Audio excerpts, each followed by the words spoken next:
Our tale kicks off with this total dweeb getting blackmailed by the school's ice queen to keep his mouth shut. Rewind 4 days and we see Akin chewing out Sato for writing absolute nonsense in the class log. Then Himari, the blonde energetic one, pops in wondering why she's wasting breath on a guy like him. Apparently, just seeing his mug ruins her entire vibe. Himari teases that Akin might have a crush, but Akin claims she wouldn't date this guy even if the human race depended on it. Sato fires back, claiming he wouldn't touch her even if she was begging for it after school. On his way home, his grandpa calls, demanding a sudden tea party with the family. Our socially awkward hero tries to dodge the invite, but Gramps deploys his security team faster than Sato can clear his incognito tab. So he's thrown into the back of the car. The driver stays completely silent, keeping the destination a total mystery. Sato thinks about his grandpa, the guy who single-handedly saved their family empire from ruin. He ruthlessly fired the dead weight and turned the company into a massive tech giant through sheer willpower. Even in his 60s, the old man is sharp.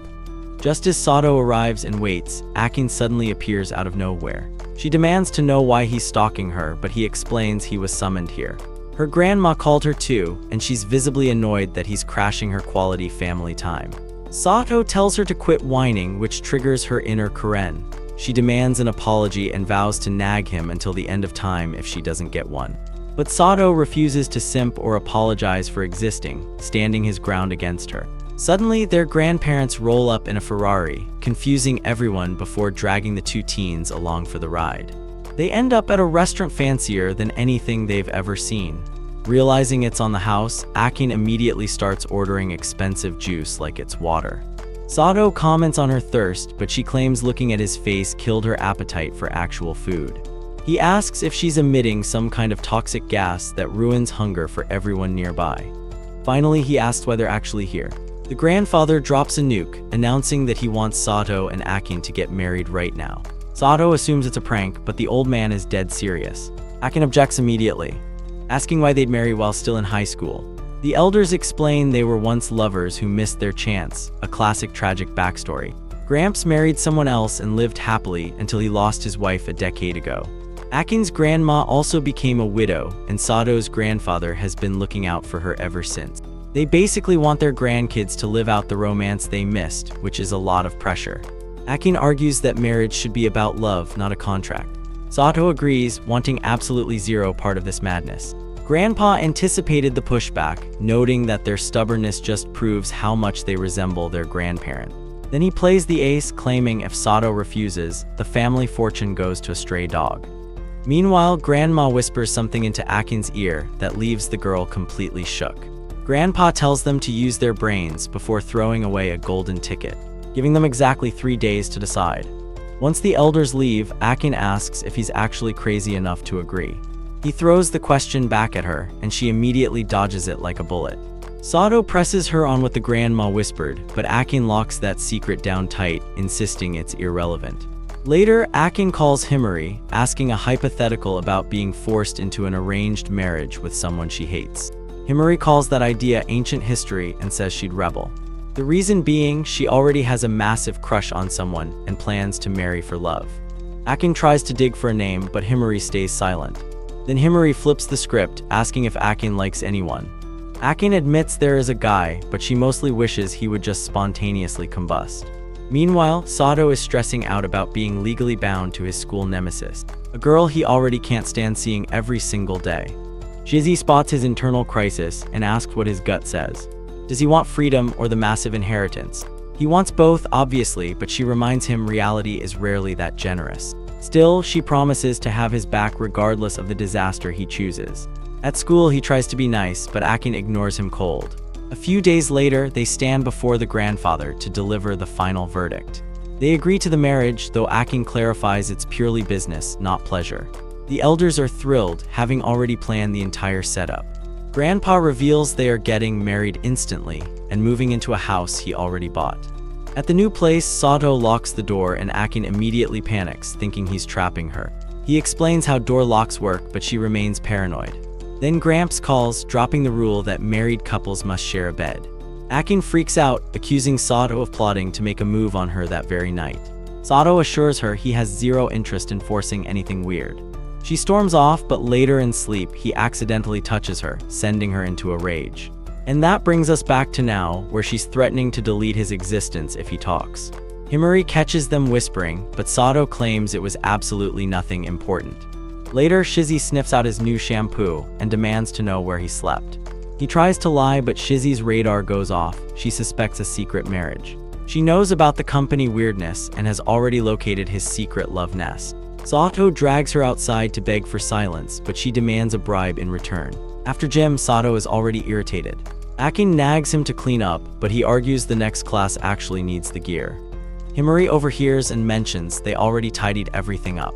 The class calls them a comedy duo because they fight constantly. Sato is confused, but Himari points out they bicker like an old married couple. Akin denies it while Sato sweats, knowing it's technically true. At home, Akin is horrified to find his fridge is purely vegetable juice. He calls it health, she calls it malnutrition. Then he reveals his stash of instant noodles, the bachelor's holy grail. When she asks about protein, he proudly presents a horrific mix of protein powder and juice. She's absolutely disgusted. He calls it efficient cooking, but she calls it a culinary crime. He offers her his masterpiece and she almost gags, though she takes over the kitchen. Once the food is ready, she waits for a verdict. He checks for poison first, then admits it actually tastes like decent human food. She threatens to feed the rest to the dogs, so he quickly scarfs it down. The next morning, she tries to wake him, but he sleep grabs her into a cuddle. She screams, totally red in the face, then orders him to wash the dishes.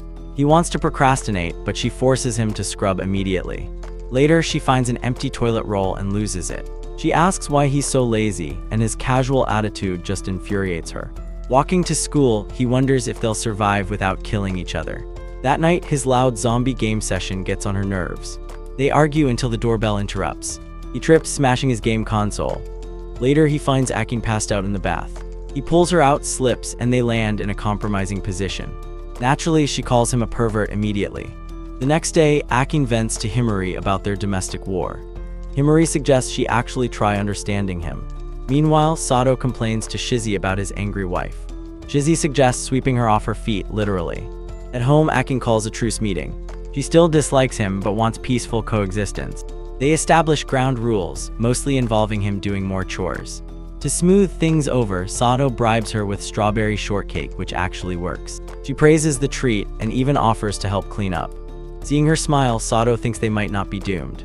Later, she interrupts his reading to suggest a movie night. Turns out the movie is a 24-hour marathon. Luckily, there's a shortened version. He wisely chooses the short one, but he still falls asleep halfway through. When he wakes, she surprisingly thanks him and lets him pick the next activity. He suggests video games, and she reluctantly agrees. She gets hooked immediately, playing with intense focus. Afterward, she insists he finally start calling her by her first name. He agrees, sparking a quiet moment between them. At school, Akin picks up the eraser he dropped. Himari senses the vibe shift and teases Akin for finally using his first name. Akin denies everything and flees the scene. In the library, Shiori catches Sato reading a How to Talk to People guide. He claims he's just trying to survive living with Akin. Shiori asks for tips, and he mumbles something about timing. Later, Sato tries to chat, but she shuts him down to focus on studying. He suggests a grocery run, flustering her completely. He clarifies it's manual labor, not a date, just carrying bags. Before they leave, Himari invites Akin out for parfaits. Akin declines, and Himari immediately guesses she's busy with her husband. On the way, Akin literally runs into Shiori. Shiori interrogates her intentions with Sato, so Akin makes a quick exit. At the store, Akin hunts for the cheapest bargains. She dives for a sale item but misses. They laugh off the failure. Walking home, Sato praises her thriftiness, while she jokes he's calling her cheap. He corrects her, saying she actually makes a pretty good wife.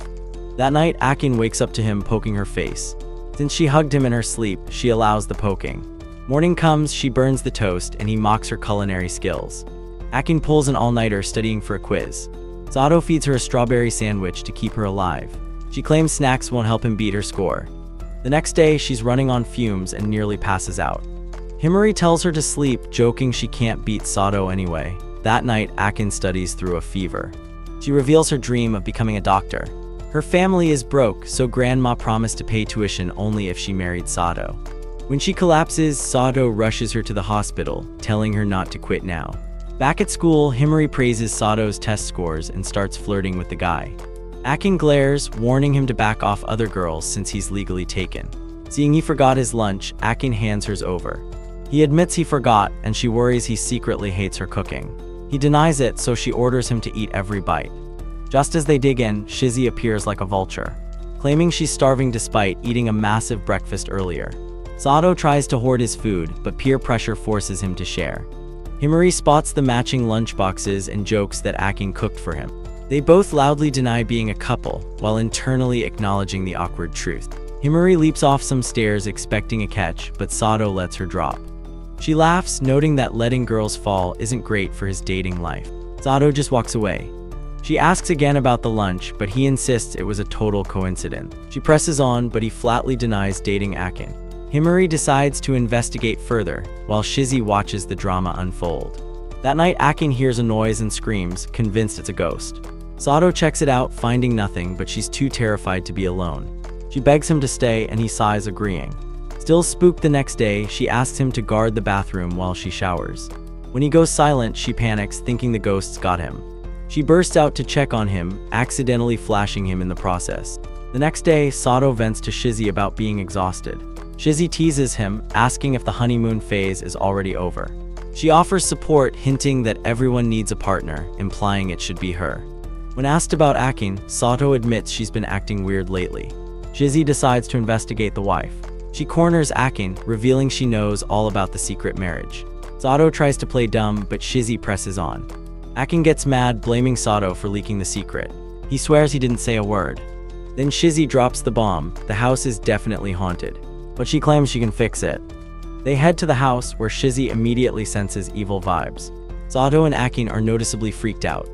Shizzy wants to search his study, but he claims it's just boring books. She jokes about finding his stash, but Akin gets defensive. Instead, they find stray underwear, embarrassing everyone.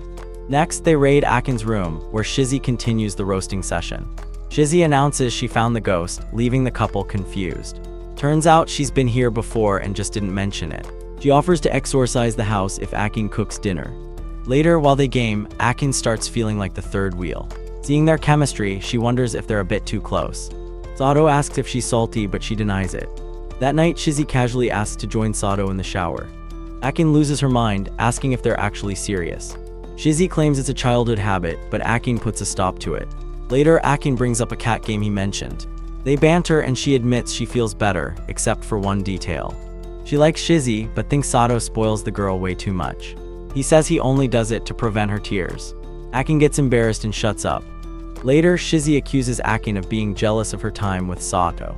Akin denies it, but her blushing face says otherwise. Shizzy decides she's done worrying about him. Then she crawls into bed next to him, which obviously annoys the wife. She tells Shizzy to back off, clearly unsettled by their weird closeness.